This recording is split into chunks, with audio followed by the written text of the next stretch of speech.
very much for coming out to our first town hall meeting. Can you hear me now? Can I hear me? So that mic is connected to That's just for the TV. Oh, I'm sorry. Oh, it's for him. I'm sorry. It's just for him. It's not for us. So I'm going to try to use my outside voice. Thank you so very much for coming out. I am so overjoyed to see each of you here to our first town hall meeting. Thank you very much. I know that you have tons of things that you can be doing. But one of the promises we made while we were campaigning was to come back out to our town. We know not everyone wants to come to town hall, to a town council meeting. Most people might find that a little bit boring. But we promised to come out and to listen to our community, and that is what we're doing today. What I've realized over the last 3 months is the strength of this town council is in the council. It's not in us as individuals, it's in us as a team trying to do the best for our town. And that's what precipitated this conversation, and I really do hope that it's going to be a conversation. I promise not to keep you here too long, but we do want to give you some information, and most of all, we want to hear from you. We do have people taking notes so that the issues will be addressed. I'm going to ask you to please be very respectful of each other. Please talk about issues and not individuals, and we are looking for solutions. We know that we've had some long-standing problems, but we will find solutions, and we will move forward together as a united town. So once again, thank you. And before we get into our townies, Senator Doug McCory is here. I'm going to ask him to come up and just to greet the crowd.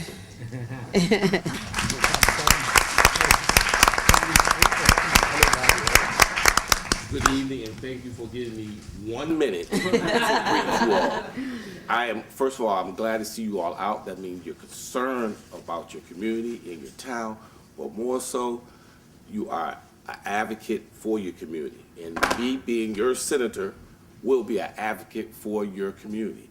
Love to see so many faces. I'm telling you, some of these people I work with at the Capitol, some people I've known since I was in 6th grade. And it's like, it's a joke, and where I live in Hartford, we call Bloomfield North Hartford. So I'm glad to see you all. Let's have this conversation. Let me help you move Bloomfield forward. My cards, I will pass them out. I will stay for a while to listen, but more importantly, I want to be an advocate for the town of Bloomfield that I've been running through here ever since I was a little kid, growing up right down there on Grammy Street. So thanks for supporting me, and I will again be an advocate for your community. Whenever you need me, just reach out to me. Most of you already know me. If you don't know me, stick around out here and have a conversation with me. Thank you very much. Thank you. Before I turn it over to our town manager to give us a brief update at the state of our town, there are clipboards being passed around. We're asking you to provide us contact information because we don't want to lose you, right? We want you to be aware of everything that we're doing, aware of everything that's going on in town. So we're asking you for your contact information. We will email you, we will text you, we will tweet you. Whatever it is that we have to do to make sure that you're involved and that you are well aware of what's going on in your town, to make sure that your voices are being heard, that's what I am committed to do, and that's what this council is committed to do. So those clipboards, please make sure that you return those clipboards to either me or Sharon Mann if you put your hand up before you leave here this evening. And once the meeting is over, if you would like to stay and talk, we will be here to listen. But I promise you, if everybody else wants to go home and get dinner and nap for tomorrow morning, we'll let you do so as well. At this time, we'll have our town manager. Thank you, Madam Mayor. I thought I would go ahead and start out with maybe some basic facts about Bloomfield. Some of you may know these facts, statistics, and details, and some of you may not, but it helps set the stage for the community that we all live in. Bloomfield has about 27 square miles of physical land that's in the town. That's about 20,000 acres. About half of that is developed. About 32% of that is what's known as open space, or at least it's undeveloped land that has been encumbered so that it can't be developed or only developed in a minor way. We have about 18% of the town's land that is actually vacant and available for development purposes. The people that live in Bloomfield, we have a population of just under 21,000. It's 20,879. That's about a 4.6% increase from 2000. Recently, the Connecticut Data Center put out some forecasts for populations of communities in 2040. That's over 20 years from now. And most of Connecticut is not growing that much, and Bloomfield is part of that. So we don't anticipate that there'll be any significant growth in population. There may be some small amount of growth, but not a large amount of growth. We have about 5,200 families that live in Bloomfield. There are about 2,500 students in the school system here. That's less than were here a number of years ago as family size has decreased, the impact of the recession on birth rates and so forth. That has started to stabilize now, and actually in the Bloomfield school system this year, they actually added over 40 students in the school system. So we're starting to see some up movement in our school population. There are about 9,000 dwellings in Bloomfield, and these are from single-family homes to apartments to condominiums. And the median age, we're one of the oldest communities in the state. Our median age is about 48 years, a little over 48 years. I think we're the third oldest state or town in the state. Yep. Household income is around $70,000 per household. 40% of our population have bachelor's degrees or higher in terms of their educational attainment. Our economy, we have a labor force in Bloomfield of about 10,000. There are our unemployment rate's about 5.8%. So of that, we have about 580 people that are unemployed. This is down considerably from a number of years ago, and I think it's a reflection of some of the starting to take place changes in not only Bloomfield's economy, but also in the state of Connecticut and the Hartford region. Occupational classifications, about 33% of our workforce are involved in education, health, or social services. About 14% are involved in finance, insurance, and real estate, and about 10% are involved in retail trades. Our largest employers are Cigna. They have their world headquarters here, as many of you know, out on Cottage Grove Road.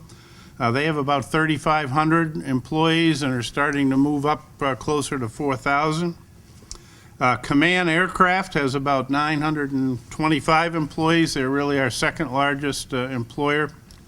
And actually, the town of Bloomfield has in the neighborhood of 640 employees. The Board of Ed has about 450, plus or minus, and the town has about 160, so 65.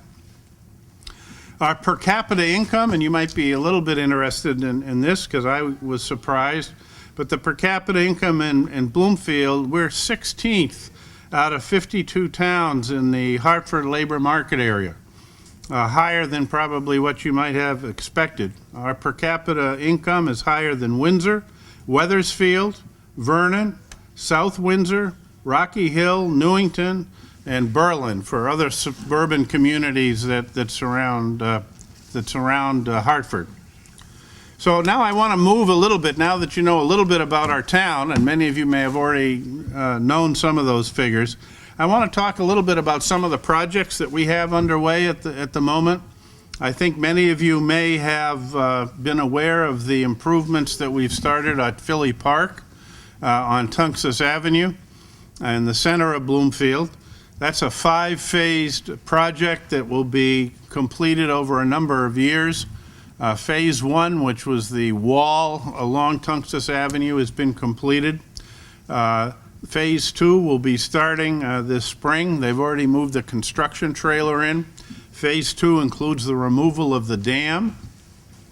the replacement, the dredging out of the pond, the replacement of the dam with a fish ladder that we're required to provide by state permit, and other improvements in there. That's the most expensive phase that we are going to be doing this year, and going into next year, into 2019, will be this dredging and dam removal and replacement.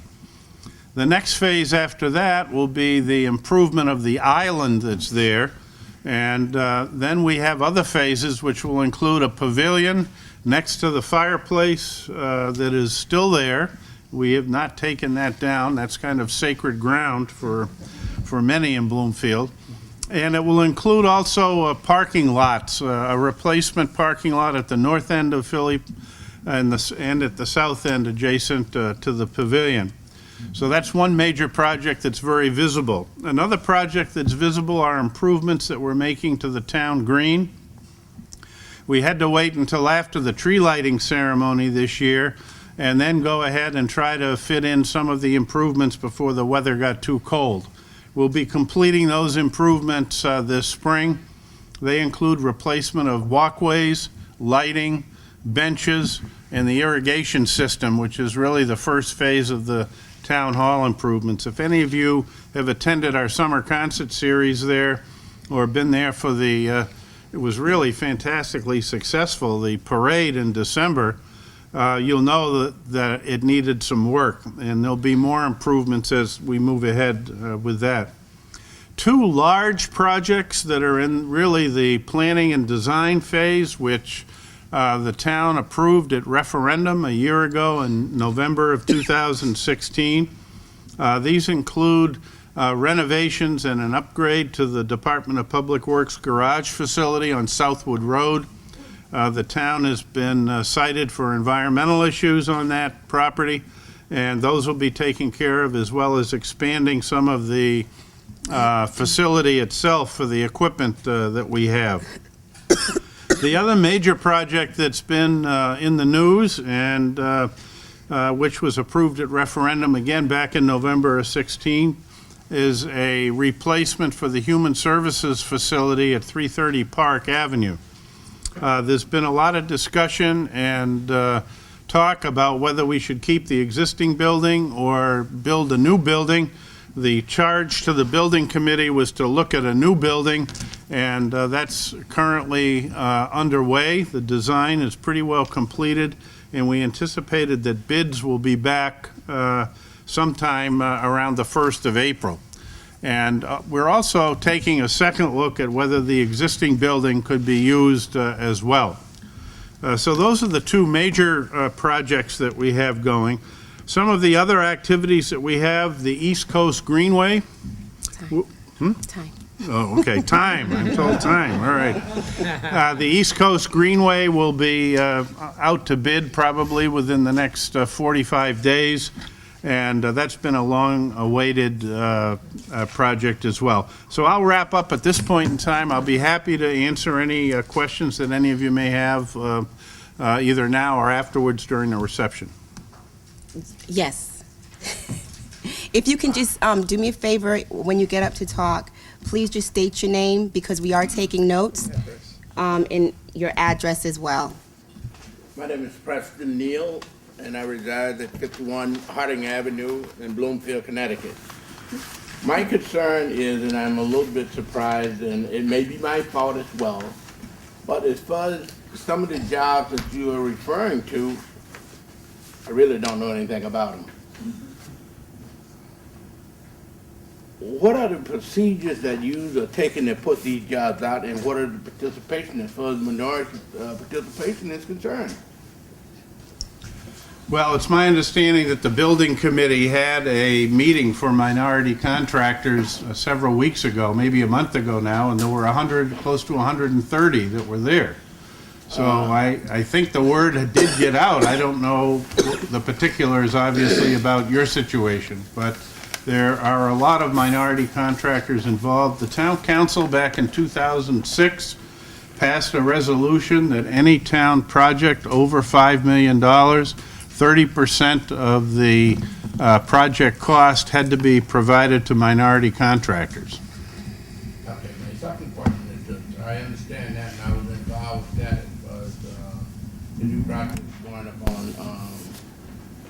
Jerome Drive.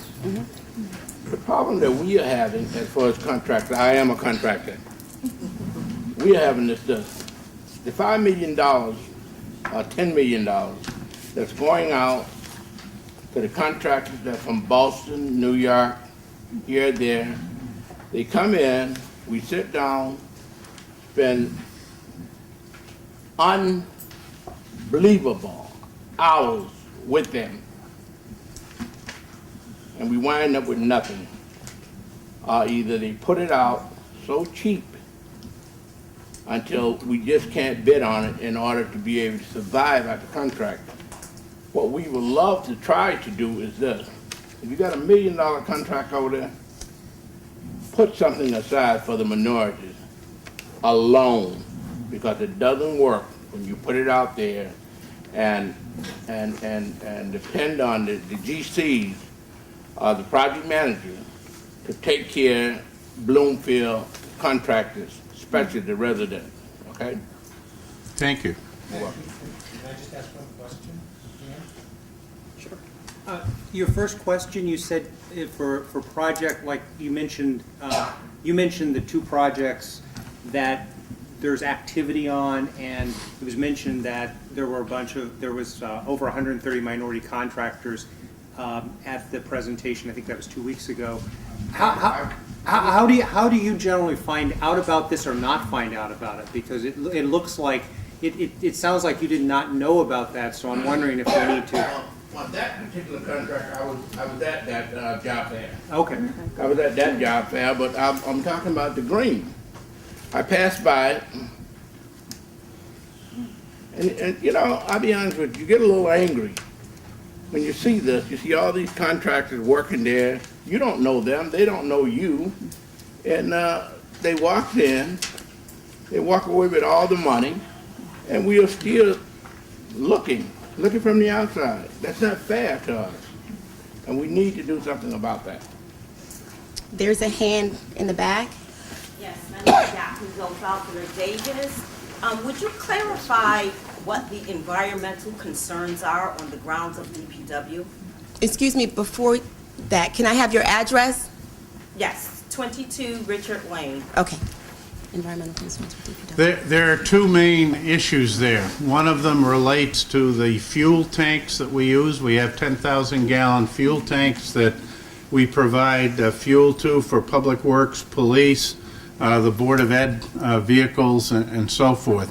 Those tanks do not meet current standards in terms of the length of time that they've been in the ground, testing, and other things.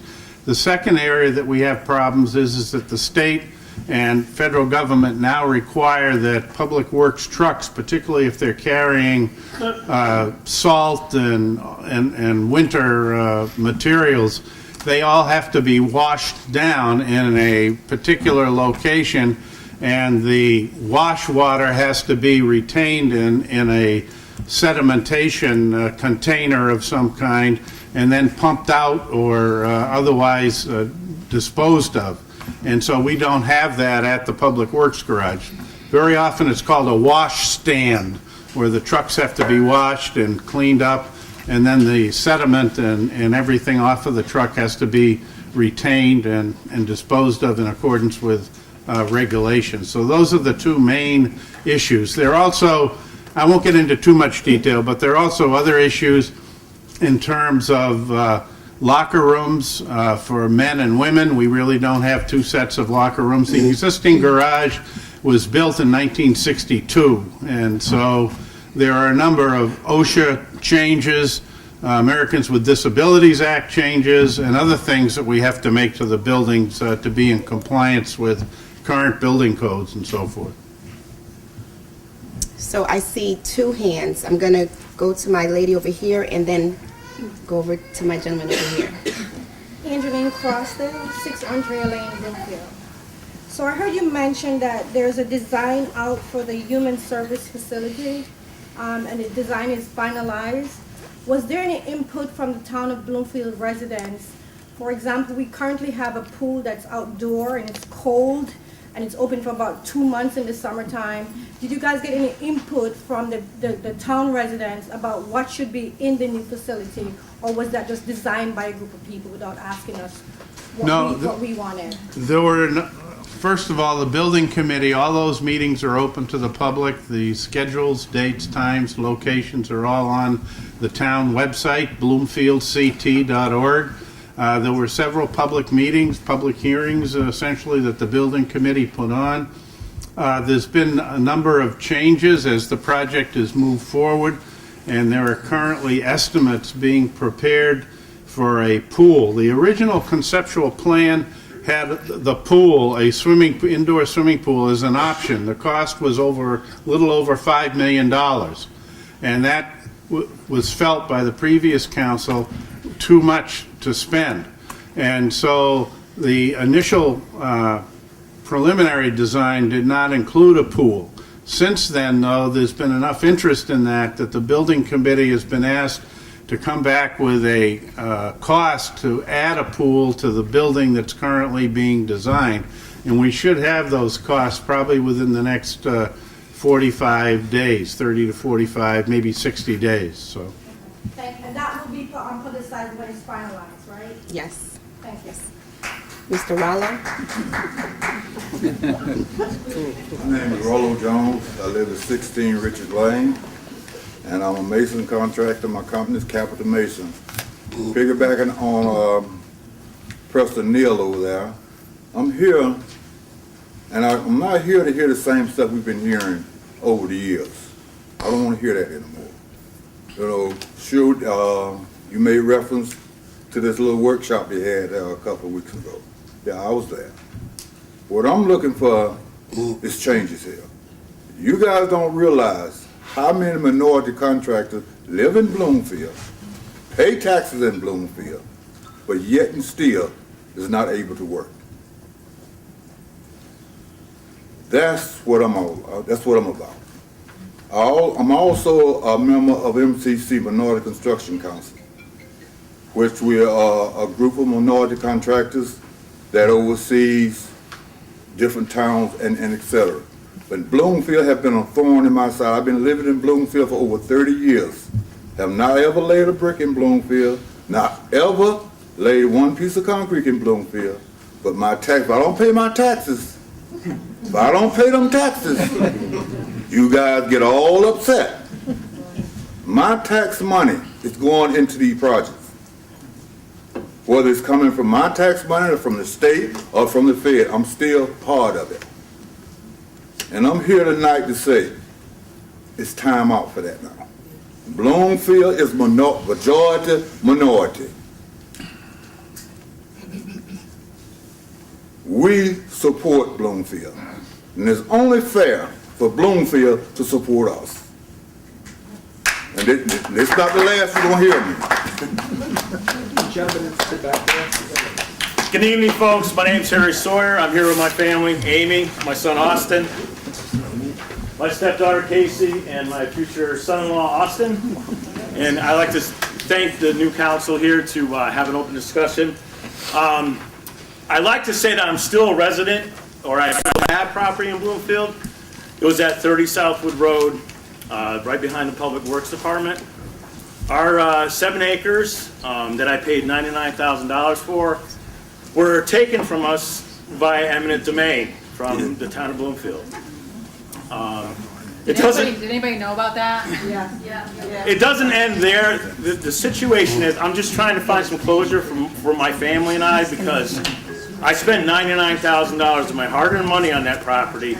It was under litigation for 3 years. They forced $40,000 at us. That's all you could get. That was their just compensation. We didn't accept that, so I'm sitting here with no property, no compensation, no closure. I've never, ever gotten an apology, not even an explanation why the property was taken.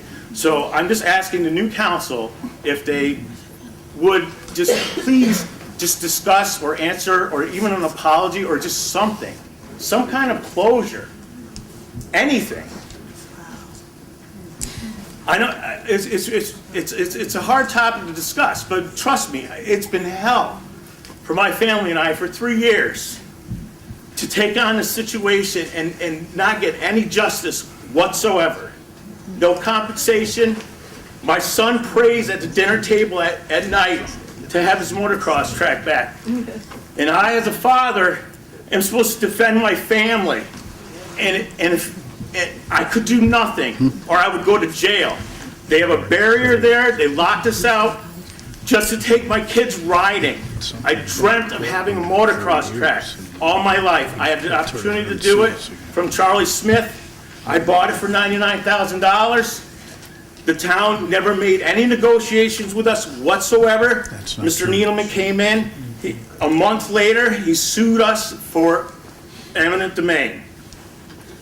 And they said they had 2 appraisers on the property for fair market value at $40,000. There was a half an acre behind ours that a gentleman owned. They gave him $100 for compensation for a half an acre in Bloomfield. I love to know where you can find that. Or even 7 acres for $40,000. Okay, they told me I paid too much. Just compensation just means what the seller is gonna sell the property for and what the buyer is willing to pay, not some opinion of some surveyor. It was basically an opinion. And come to find out that they don't even need the property to expand the Public Works Department. Not at all. They're not even using it.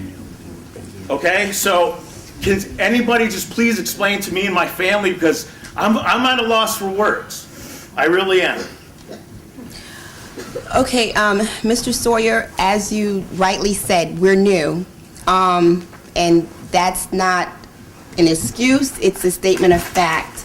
I'm not intimately aware of the issues of this situation. I do believe that you all are all still in court, so for us to be able to speak about it, I don't believe that we can. And once again, we don't, I'm claiming ignorance for everyone here on the council, or the majority of us on the council, because we were not. I completely understand, and we've heard that we never get answers. It's always under litigation, we can't talk about it because you're on council. But Joan Gamble is sitting right in the back there, and she's very aware of how this all went down. And so since she's not on the council now, maybe she's not under litigation. She has a lot to say about what happened with our property. In fact, she actually called me pathetic for being upset about it on social media. So maybe she could enlighten us. Please, I know that you guys are hurt. I can feel that, I can sense it. But I'm gonna ask you, please, if you would like to speak with the former mayor, if you could do so after this meeting. If you would like to speak with the town attorney, you can do so after this meeting. If you want to speak with the town manager, you can. He's not, but I'm sure I will give you his contact information. Okay. So, and then I will speak with you after this meeting as well, but I'm just going to ask us to continue with the meeting. I'm really, really, really sorry, but I will speak with you before I leave this evening. Thank you, we appreciate that. You're very welcome, very welcome. Yes, Brenda. Brenda Watson, 13 Waldorf Circle.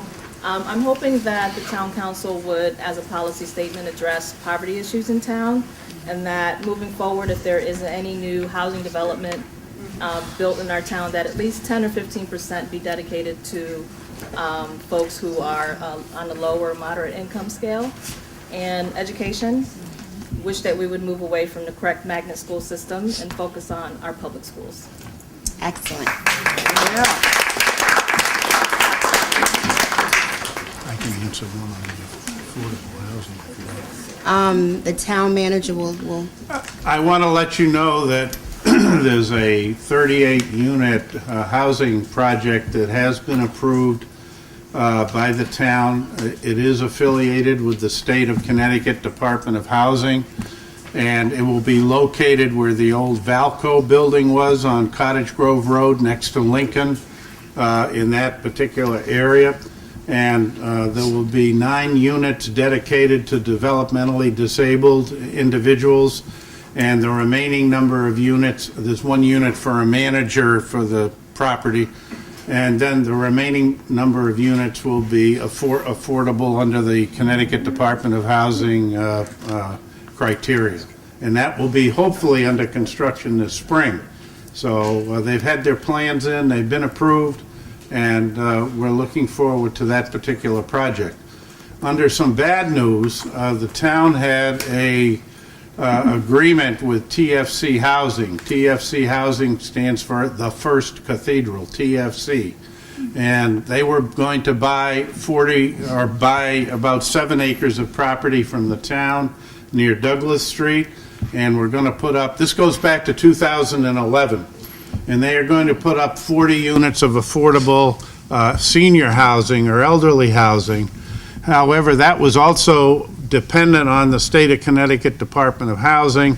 We received a letter this week that their application for the 3rd time had been turned down. So they're not sure whether they're going to be able to continue with that particular project or not. But the town is continually looking for housing opportunities that meet the needs of the population as well as we can leverage them, so. Let me just say something to Brent. Ms. Watkins, just for a quick second, what do you feel the problem is with the correct schools? If you could elaborate a little bit on that. Well, when I drove by the old J.P. Vincent School, which is now a beautiful magnet school, and I go to the 3rd and 4th grade school, which is Medcomic, it just doesn't seem equitable. You have this magnificent building that used to be a public school in our town, which is now not. And if my children wanted to go to that school, they would have to be in a lottery. That just doesn't make any sense to me.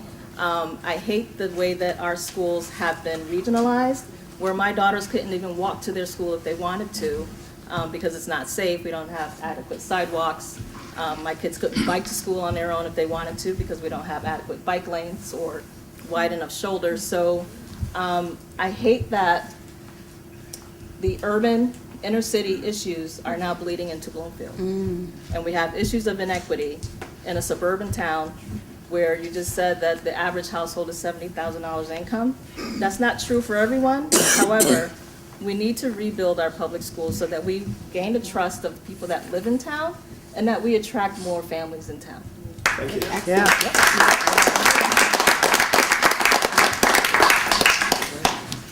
Is there another hand?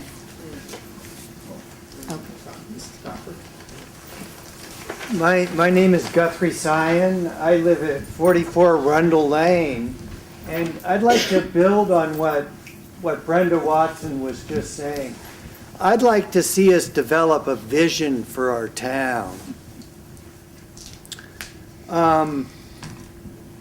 When I drove to this meeting, I passed the Ocean State Job Lot Plaza, the Isaacs Mini Mall, the Wintonberry Mall, the CVS Shopping Center, the Northeast Shopping Center, and the amazing plaza.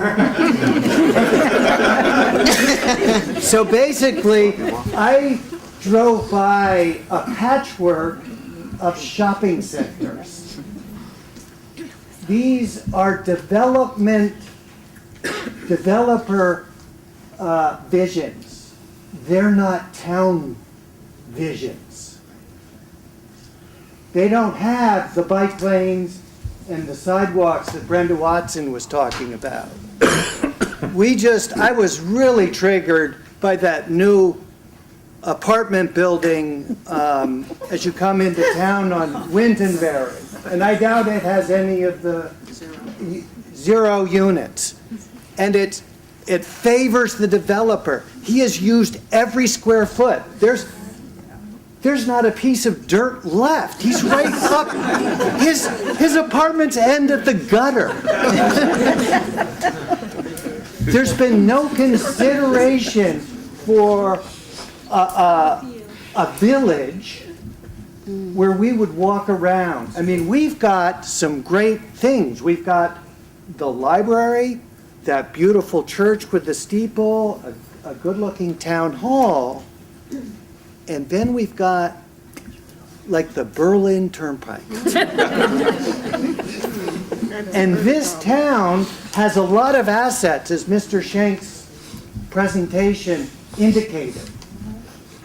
We are at the crossroads of 2 interstates. 84 and 91. We have lots of open space, which is becoming more and more valuable. We've got an educated, hardworking population. And I would like to see us leverage those assets. My impression of this town is that a developer comes in and we're like sitting on the corner with a tin cup saying, please put a few nickels in. And we should be saying to the developer, you know, we've got a lot here and we like your ideas, but we want to see how they fit in with our vision for a community.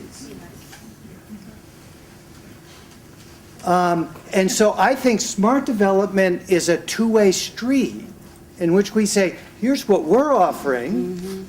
You know, we've got a fire department and a police department. We collect garbage. You know, we've got schools that are getting better. Here are some things that we want. So there's like one-way development where the developer gets everything he wants, and that's what's been happening. And then there's two-way development where we come as partners. And we help develop a community, and we employ these contractors to help us do that. And so I know periodically there are town plans that are developed, but then I think they end up in the library and they're not looked at. So I guess this is a new generation of leadership. Just the fact that we're here and that you're here, we have a room full of leaders here now. We have elected leaders and we have citizen leaders. And I would love to see us like brainstorm our vision for this town. Right on.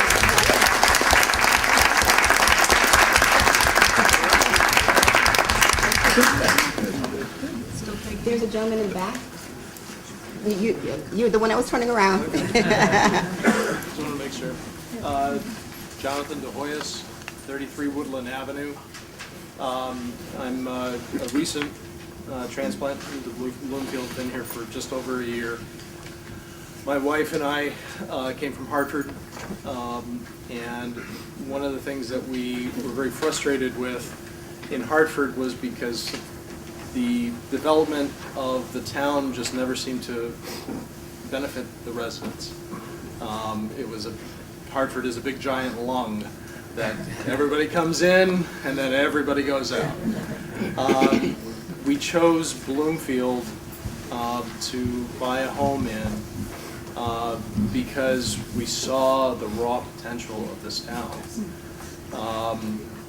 But in accord with what both of these citizens have said as well, sorry, I forgot your names already. But at least from my perspective, one of the things that was mentioned was bike lanes, sidewalks.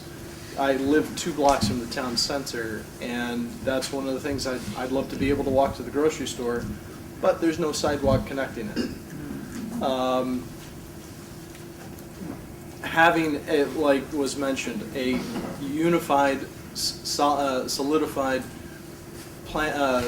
vision for the town and what we want it to look like. As an example, years ago, this was back in, I think in the 60s or 70s, my grandmother lived in Santa Barbara, California.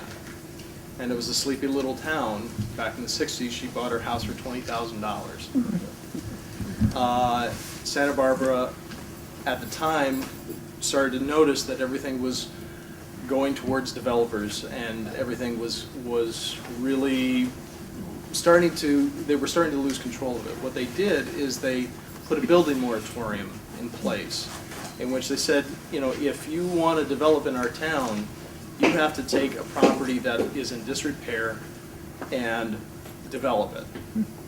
And so now State Street is this gorgeous, gorgeous place to walk down. It's 3 or 4 miles long, full of retail development, but they put their foot down and said, you're not going to, developers can't trample all over us anymore. We have a vision for our town, and we are enforcing it. Now, is a building moratorium the right recipe? I don't know. But I think having new leadership is the first step. Now we need to exercise our muscle and saying, okay, what is it that we have that people want? And I think a tight community is one of those assets. Having a beautiful little town center is something that everybody loves. Having walkability, now suddenly we have all the chips in our favor. And then once we are in that position, then we can say, all right, now you can come in. I'm just spitballing, but I think, again, going back to what these two members of our community have said, but also getting back to your family situation, we can't lose our humanity either, and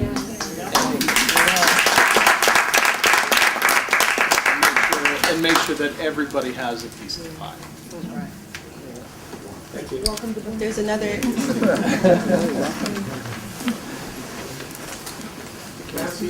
Oh, I can't see her.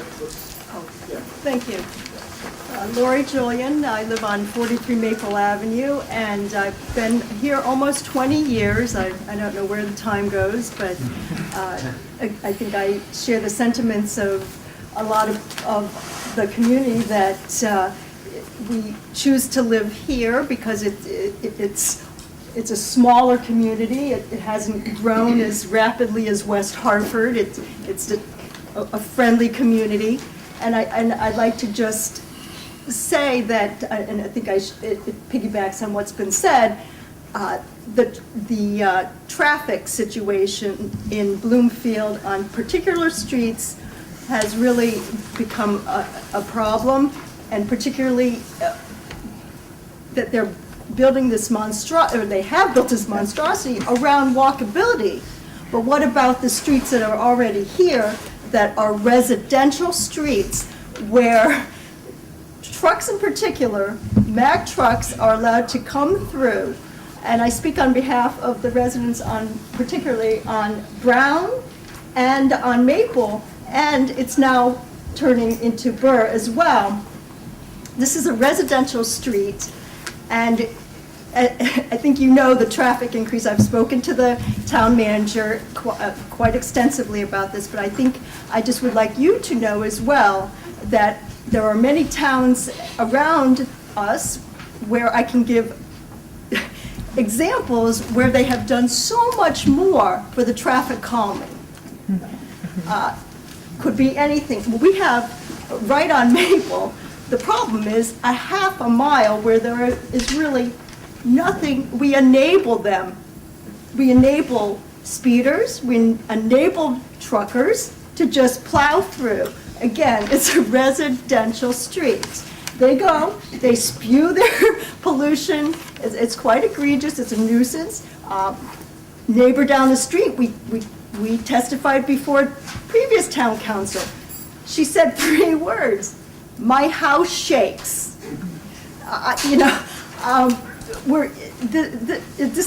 This is really not appropriate. The traffic for our residential streets. If we're trying to make our community walkable, make people healthier, we need to have some traffic calming techniques instituted. We could have, like West Hartford does with the islands. Steel Road has put them in. We have a lot of walkers and bikers that go down our streets. We want to encourage this, evidently, and I think it's a good idea. But we need to institute, as I say, traffic calming.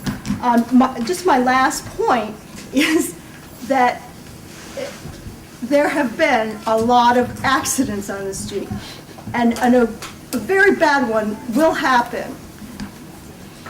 On Brown, as you know, there's a magnet school. You go up the hill right within feet of the school, and then you go down the hill. Mack trucks take that as a shortcut they start off going from Granby and use our streets as a cut-through, Brown and then Maple. They should be using 185 or 187. As I say, I could talk on and on about, and I have given and spoken with the town manager about many things that we could do to just lessen the desire for them to come down, the traffic. As I say, I don't want to belabor this, but that we would like to see, as I say, more bike paths, just enable the community to use our streets. There's a lady in the back. So I have to run, I'm sorry, but my name is Angelique Crosdale Mills and I live at 18 Greenbrier Drive, and I would be remiss if I didn't mention the children. We have 2,500 children in our school system and very little opportunities for 11th, 10th, and 12th grader while they're still in school. I want to know what the council has in mind in terms of internship for those kids. We have 640 town employees, 10,000 other employees in our town, but no opportunity for our kids to job shadow, get a sense of what they want to become in life, because that doesn't present itself in the high school situation. So I am really asking the council to think about the youths. Those are the kids, those are the people that will become our doctors, our lawyers. And if we don't give them an opportunity to really shine at a young age and kind of feel their way out, chances are that they probably won't make it the way that we envision them to.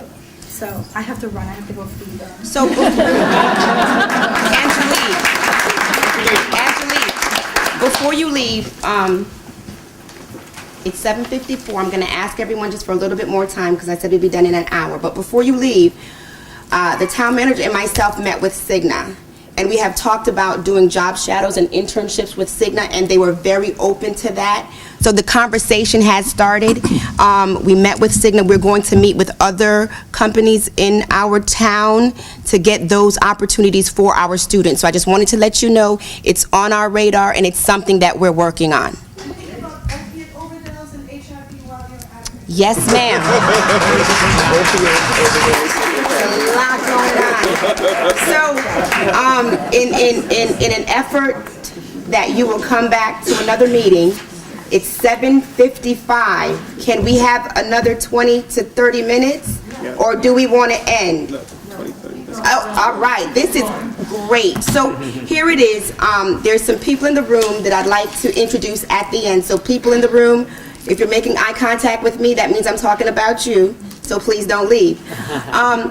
We have some long-standing problems, some long-standing issues that have been before our time, right? But what we're looking for is creative solutions, and I'm glad that we're hearing that tonight. And please know that whatever you are saying, we are hearing. For our contractors, I know for minority contractors, one of the big issues is a bonding situation, right? But why can't the general contractors take out a subguard insurance that will protect the minority contractors on their projects so that you don't have to do a bonding? Well, I don't have a bonding issue. Okay. Okay?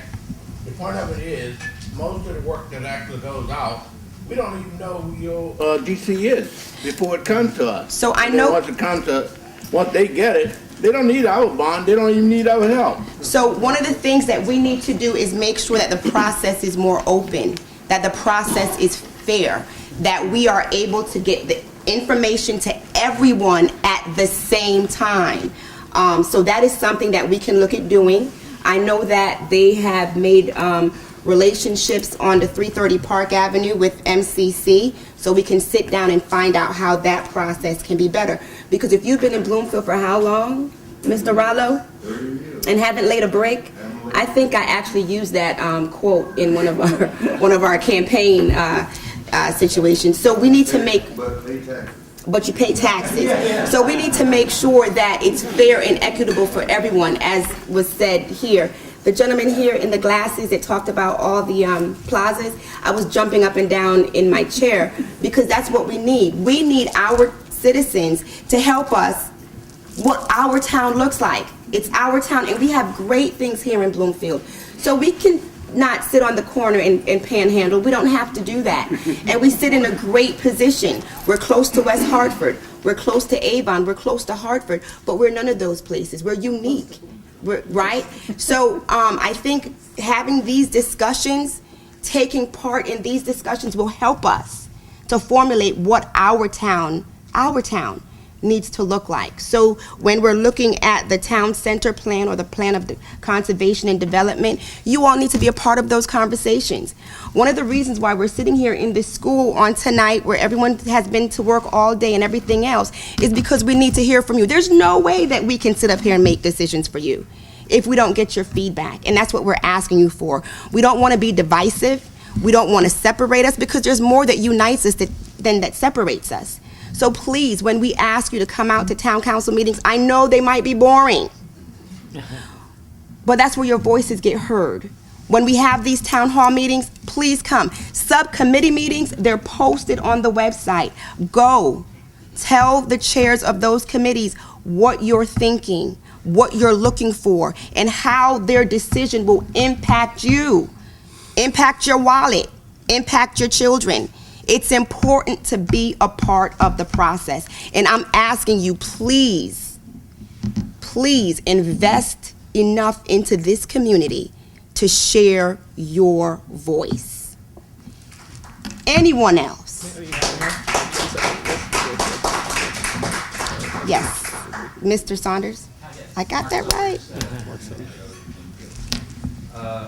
Regarding the contractors, you know, I make decisions every day when I spend my money, and what you just said is a perfect follow-up to this, that the idea of having 25% of contracted money to be spent, to be sure that that's given to Bloomfield minority contractors. Mm-hmm. It seems very simple, even if it's a little bit more, sometimes the value is in the local support and not in just the financial savings that might be had by going with a larger contractor that can really outbid these fine gentlemen. So that's a little solution. Thank you.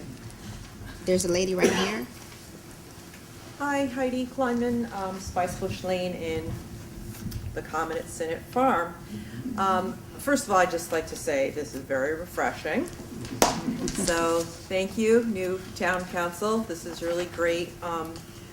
I grew up in West Hartford, and West Hartford's always been a town that it's like a magnet. You know, your house doesn't stay on the market very long if you're choosing to leave, and it's somewhere where you want to buy. And Bloomfield, in my experience, and I've lived here since 1994, 93, 94, it's never had that. So this discussion kind of gives me hope in that that's where we can get. I'm not a contractor, but boy, I gotta say, you know, you go to the local guys, they're invested. Yeah. Okay, they're gonna do a better job for you. It's their town, it's their stamp, it's their mark, they're not going away, they're staying. I don't understand why anything that gets built in this town doesn't really go to the town, to the people that live and pay taxes in the town. The other thing is to piggyback on the traffic issue. Terry Plains Road is like the Autobahn. Okay, so there's nothing but trees between my backyard and Terry Plains Road, but wetlands. And every night, it is literally so loud, like up and down. I'm like, who is that? It's the same car every night, but there's more than just that one. But that's that same one every night. So there is an issue with that. But I just think this is terrific, and I turn around and I look, and I'm like, this is what we're supposed to look like.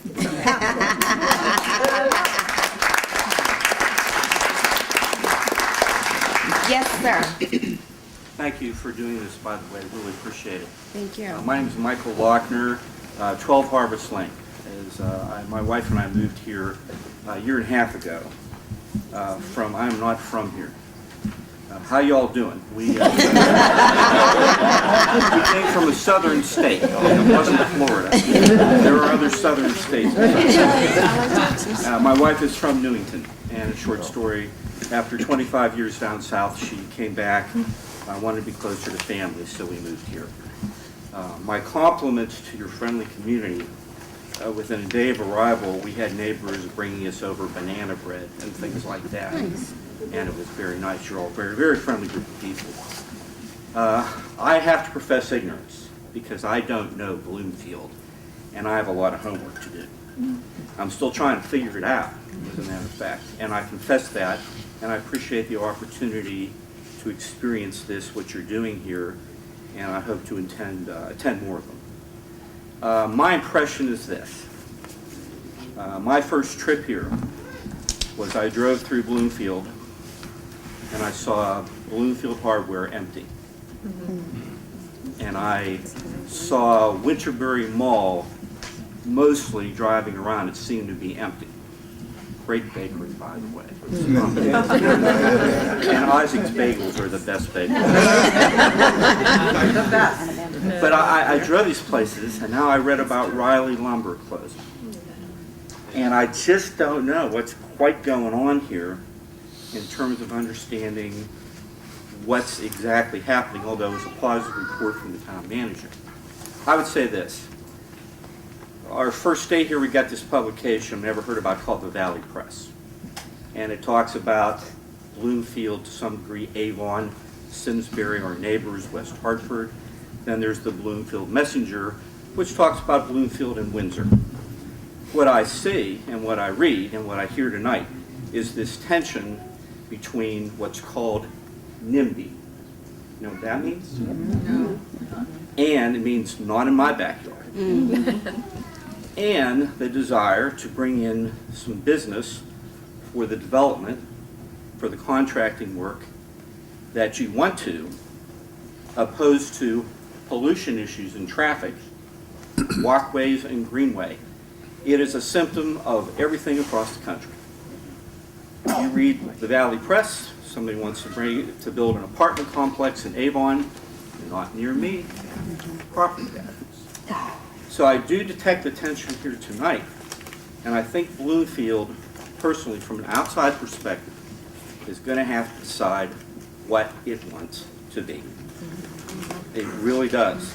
Because when the Trader Joe's thing came in, what I read about was, yes, but how much property tax revenue are we going to have to give up to get them here, plus what's all the mess about their trucks and pollution.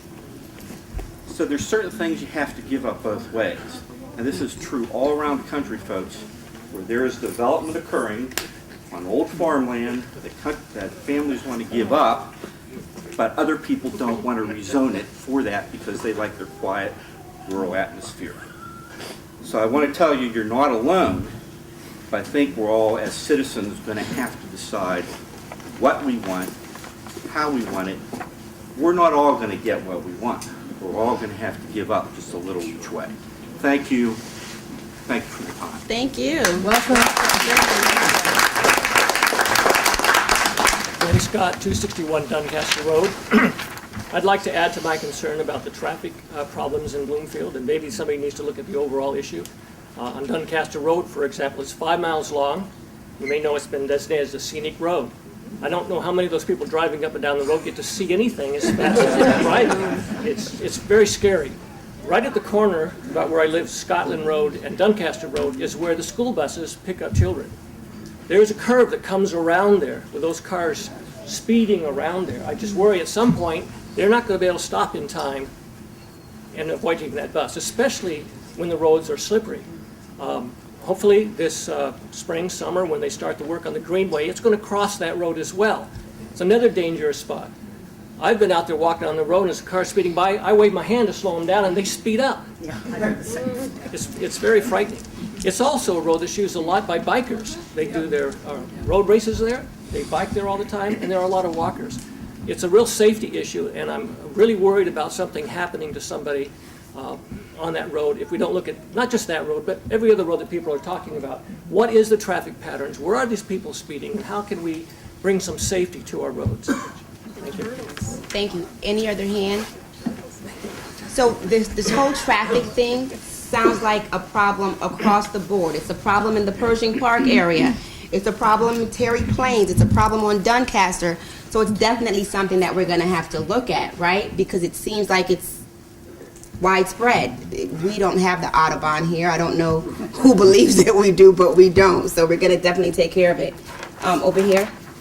I'm Val Rossetti from 88 Kenmore Road, and I often talk about environmental issues. I wanted to thank our town council for just standing up and saying our water is a public trust resource, because that's a battle that's coming to our state capitol. So thank you for doing that. But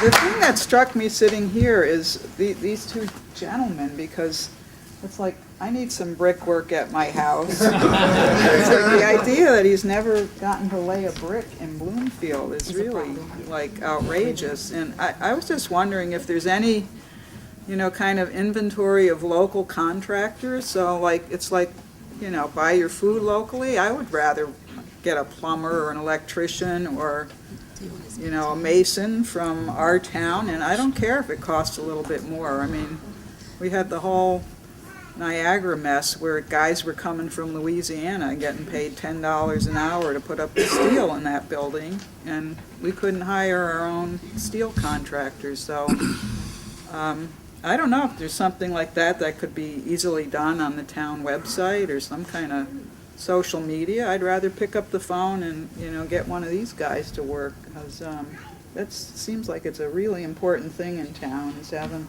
a local economy. I believe we have a list that we can make sure is updated and that we can get to post in the town hall, on the website, someplace. But that's a great idea, and we will definitely make sure that that happens. You're coming then. Yeah. Katie Hardson. Yes. 400 Seaberry Drive. Do we have any idea of when the rotary is going to be installed by the state in the center of town?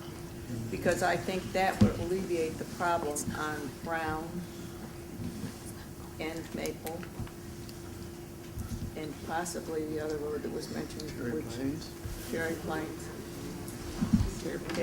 I spent, I think, 10 minutes waiting for the light to change in the center today. And I finally turned around and went all the way north on Tunsis Avenue and down Blue Hills, because I was trying to deliver somebody on Blue Hills Avenue. Oh, wow. Yes, many of you may have heard about the roundabout project. The town spent perhaps too much time deliberating whether we wanted to move ahead with that or not. And when the decision was made to do so, we were informed by the state, because these are primarily involve state roads, but some local as well, that there was no money left. So it's basically on the back burner at this point in time. We're hoping at the federal level that if the federal government mounts an infrastructure project, the states will get more money, or the federal government will provide more money. We have the very preliminary designs and plans, as many of you may have seen. I think the plans are still on the website. We're ready to go to the next stage, which is the 30% design stage. But right now, there's no money. The total project cost to put those roundabouts in is somewhere in the neighborhood of $5 million. And so we don't have that money, obviously, in the budget to do that at this point in time. And so we're going to kind of wait and see what happens over the next several year or two. And then perhaps we can move ahead with it locally if there's no money available. Did I see that there was, I'm sorry, I'm coming to you, but there's a, oh, Sorry. I'm sorry. Yeah. Okay, excellent. Okay, so there's another hand back here. Yes, sir.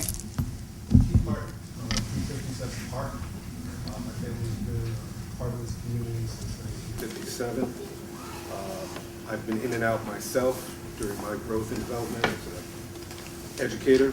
I worked at Bloomfield High School back in the 90s. And I understand firsthand how things change.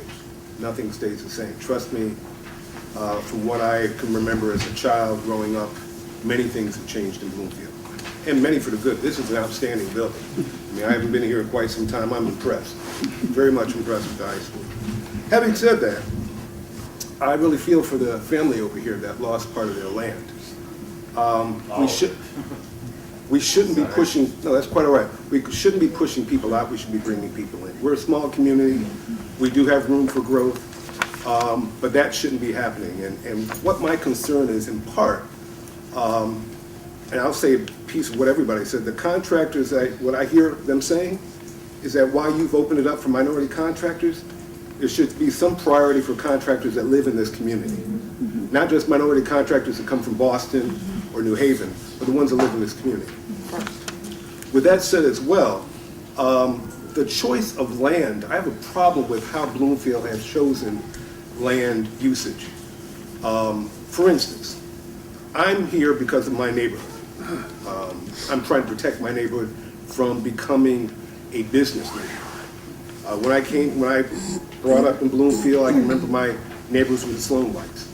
And now it's a convalescent home. Not a problem, it's a nice convalescent home, it's quiet. But the problem is, when you talk about taking land, there's places in our senator who left, who said he grew up on Granby Street, indicated there's areas on Granby Street that need to be redeveloped, that are part of Bloomfield. There are parts of Cottage Grove Road that need to be redeveloped. Riley Lumber hopefully is not going to be like the hardware store that's been vacant for a number of years, and we can all, many of us can remember using that over the years. Redeveloping some of this land rather than taking other land. The area right across the street from me since the 50s, or probably before that, has always been an area for community usage, for families to come, that kids were playing soccer, baseball, football, basketball, etc. Now they want to dig it up for a period of time, close to 2 years, and then put something else there. They had to use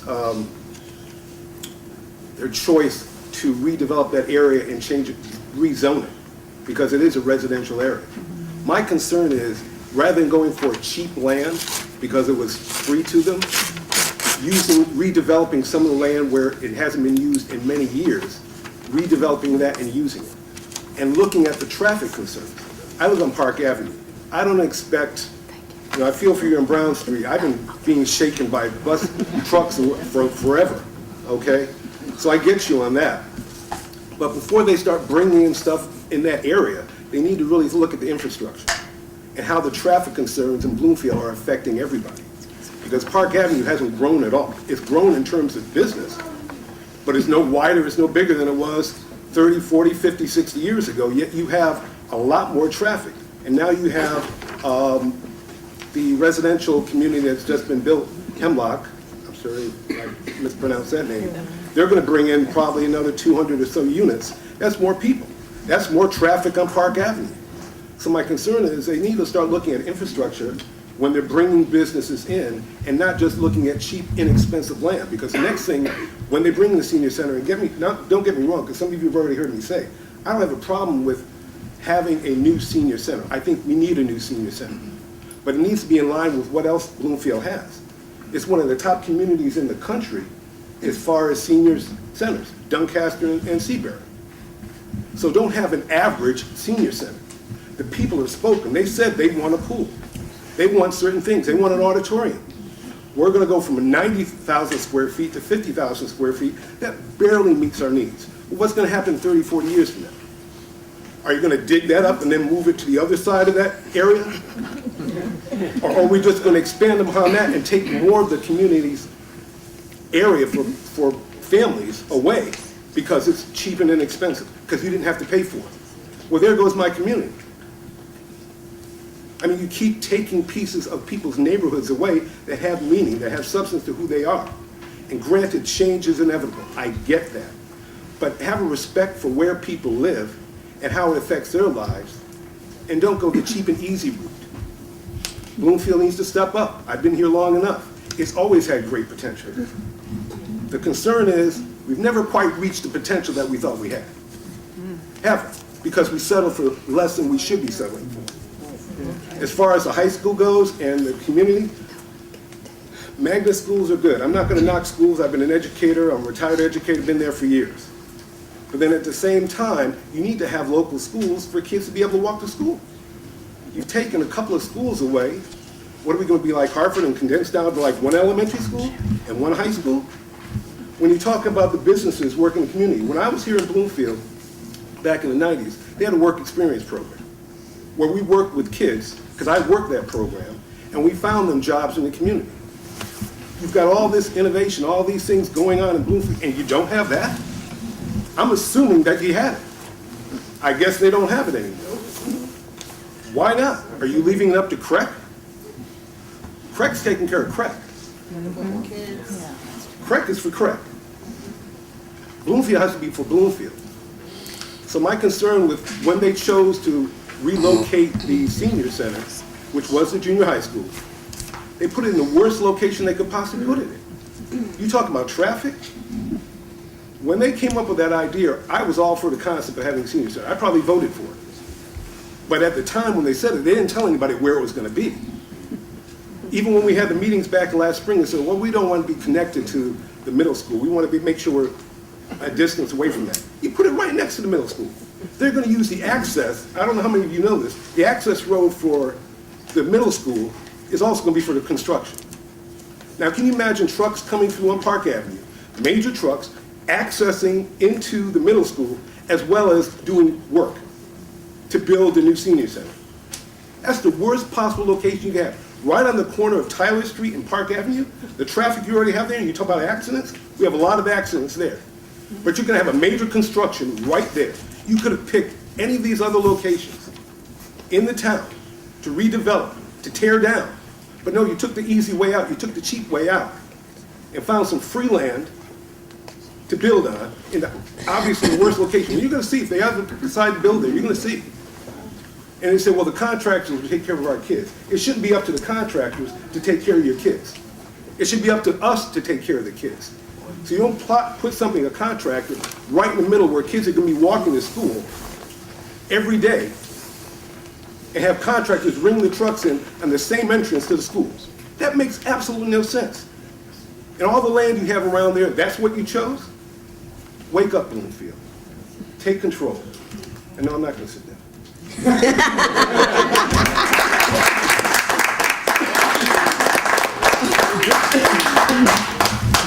The gentleman back there. Sorry, John DeHoyas, 33 Woodland Avenue again. It sounds like we're being, what is the expression? Penny wise but dollar foolish. I have a question for the manager. You said at the beginning there was contracts over $5 million. A certain percentage. Could you repeat that? A certain percentage had to go to minority. Right. Back in 2006, the town council passed a resolution that any town project that was over $5 million had to have 30% minority contractor participation. Is there any provision for town contractors within the town? Not in that resolution that was passed back in 2006, no. Now, and $5 million. So I'm assuming that a $5 million project, that you'd have to be a pretty big contracting outfit to do. Now, I'm a contractor myself. I'm a landscape contractor, so I'm not really interested in any of the town projects. But at the same point, my bread and butter is $15,000 to $30,000 projects. And I'm sure there's plenty of contractors in Bloomfield who also are looking for those $15,000 to $30,000 projects. Now, if that threshold, before we even are even considered, is $5 million, that's a lot of money that the town is spending that maybe we break it up into smaller pieces. maybe I don't know all the intricacies of how it works, but there's got to be a way for contractors to get more of those pieces, and specifically for town residents of the town who are contractors. If you could speak to that. Can I say something on that? Yeah. That ordinance was passed. It's not a matter of something being on the book. It's a matter of being enforced. We knew it was there, but it was never enforced. We had nobody in City Hall or on the council to enforce it. Those questions was asked right after this was passed. This school right here, we standing in, had no minority contractors in it. Okay? No enforcement. You can put anything you want in black and white, but if you don't have no enforcement now, it's not gonna happen. And see, that's been Bloomfield's biggest problem. You know, and you guys got to understand something else. Bloomfield is full of old folks. They forgot about the young people that was coming, that's coming. Oh, yeah. We all old. But we making no provision, none at all for our kids. For that basketball court they took down 10 years ago, they're supposed to put it back up. It never was put back up. It's little things that, to you guys, it's little. To me, it's big. Mm-hmm. So let's stop pushing our kids in the back. Mm-hmm. And we're going to make a law. Enforce it. Enforce it. Enforce it. Enforce it. If you can't enforce it, I know somebody can.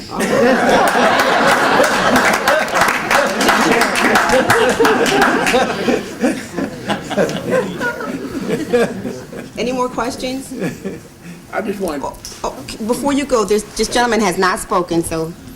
Yeah, George Hyder, 35 Spice Bush Lane. I was wondering if the town could do more to get people that live in Bloomfield, the jobs that are in Bloomfield, like in Public Works. In the police department, you created the cadet program as an entry-level position.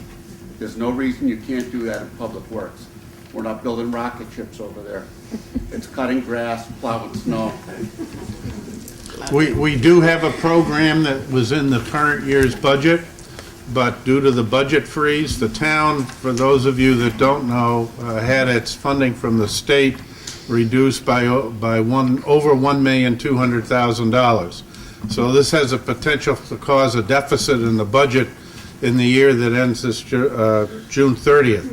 But we did have the money in the budget. It's in there right now, but it's frozen because of the situation with the budget. If things loosen up and our revenues start to exceed our lost money in other areas, then we may go ahead and start the program. But we've got the whole program all ready to go. It's modeled after the police department program. We don't have a lot of turnover, though. You have to realize that. So, you know, even though if we can get kids trained or young people trained, you know, there's opportunities outside of Bloomfield, the town as well. So, but we do have the program set up and ready to go in Public Works. And we have the one in the police area. And if any of you know of anybody that's in that high school senior year to 2 or 3 years after, before they turn 21, we got a great cadet program in the police department. They get paid, they get free tuition, and they got basically a guaranteed job as a police officer in the town in which they live. And we've had a hard time getting young people to apply for the program. So we're open, interested. If you know of somebody, encourage them. It's a great career, despite what you might think. It's helping people. So. What about the Bloomfield residents getting more of a chance to get the jobs like that? Bloomfield residents already get a 5% points on any of the testing we have, and if you're a veteran, you get another 5%. So there's a 10% potential for people. So, can you tell me why there's never been a person of color in any position of authority in Public Works Department? No, that's not necessarily Yes, it true. is true. We've had a number. I've only been here 5 years. I can't go back prior to that. What are their names? But I'd have to go and find out. I know we've had Been foremen. there for 20 years. 21 years. Well, he put away no my thunder. Okay, okay. So, being honest, we only have like 3 minutes before 8:30. So I see a hand back there. I'm gonna take that hand back there. Can you, yeah. I'm just curious as to why we ended up with so many auto parts stores up in Bloomfield.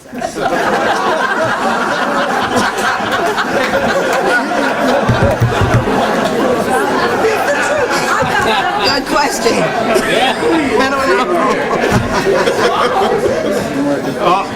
All I can tell you is that like businesses tend to attract like businesses. If you look at banks, banks tend to gather together, and there are other types of retail outlets that do as well.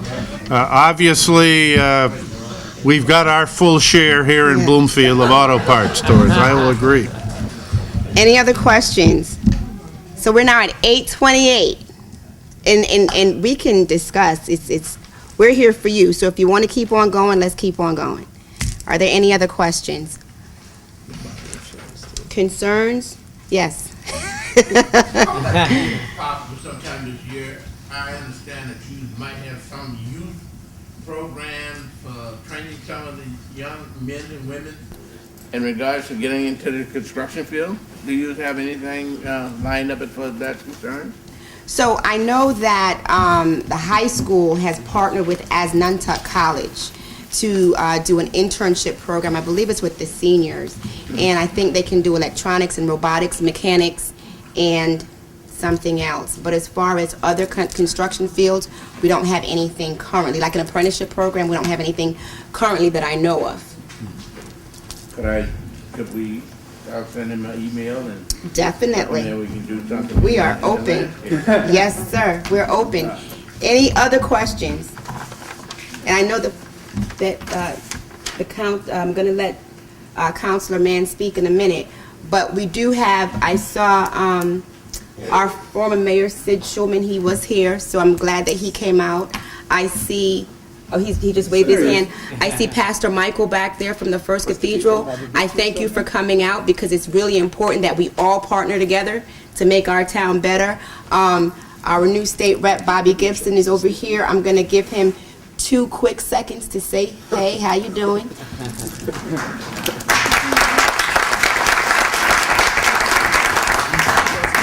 Good evening, everyone. And Madam Chair and the rest of the Town Council, I am so pleased to be here to support you. I applaud you for having this. This is an outstanding thing. To the community, thank you guys for everything you've said. I won't be long. If any questions you have for me from my position, feel free. I'll be here as long as you want. I've already started working very hard. I've been assigned my committees, banking, general law, executive nominations. I've already met with the chairman of those committees, and I'm starting to work already. Today I attended an environmental workshop. That's one of the things I said I would do when I was running. I would work on the environment. And there's a couple of people here today in the audience who attended with me, having to do with protecting our water. Water is a public resource trust. It's something we have to protect. Our land we have to protect. And so I was there today at the Lexium in Hartford at a workshop on that environmental summit. So again, Bloomfield, we have this. We really do. The show of support in this room, nothing was confrontational. I see the new town committee members. I see the old town committee members. We're here together. We're going to make this happen. And so keep up the enthusiasm and keep up your efforts. And again, Madam Mayor, thank you for letting me speak. And if anyone else wants to speak to me tonight, I'll be here. You guys have a good evening. So we do have our former mayor with us. She is here. So we thank her for being here. There is former town council members that are also here. We thank them for being here. Regardless of whatever, thank you. I appreciate that. Good, bad, or indifferent, they helped us to get to where we are as a town. So we have to be respectful of that. And so we're very grateful that they are here, that they took the time to come out.